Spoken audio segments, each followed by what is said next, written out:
மக்களவைத் தேர்தலை முன்னிட்டு தலைமைச் செயலகத்தில் தேர்தல் ஆணைய அதிகாரிகள் இரண்டாவது நாளாக ஆலோசனை நடத்தி வருகிறார்கள். கூடுதல் விவரங்களை வழங்க நமது செய்தியாளர் ரமேஷ் இணைந்திருக்கிறார்.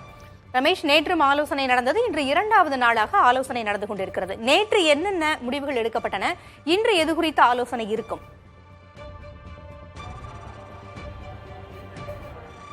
இன்றைக்கு மாவட்ட ஆட்சியர்கள் மற்றும் மாவட்ட காவல் கண்காணிப்பாளர்கள் 38 மாவட்டங்களில் இருந்தும் பங்கேற்றிருக்கிறார்கள். சென்னையில் இருக்கக்கூடிய காவல், அதே போல ஆவடி, தாம்பரம் உள்ளிட்ட காவல் ஆணையர்கள் நேரடியாக வந்து பங்கேற்றிருக்கிறார்கள். அதே மட்டும் இல்லாமல் இதற்கான நோடல் ஆபீசராக இருக்கக்கூடிய மகேஷ்குமார் அகர்வால் IPS அதிகாரியும் இதில் பங்கேற்றிருக்காங்க.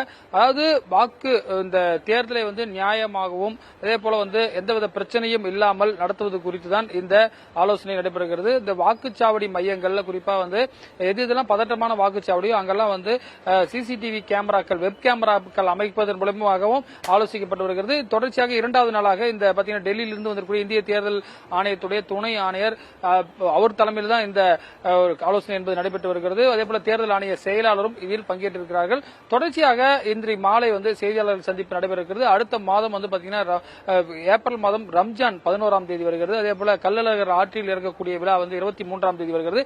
இந்த தேதி இல்லாமல் ஒரு தேதியில் தேர்தலை நடத்துவதற்கான ஒரு பரிந்துரையை தமிழக தேர்தல் அதிகாரி சத்யபிரதா சாஹூ இந்திய தேர்தல் ஆணையத்திடம் கொடுத்திருப்பதாக தகவல் வெளியாகிருக்கிறது. பூங்குழலி, தகவல்களை வழங்கியமைக்கு நன்றி ரமேஷ்.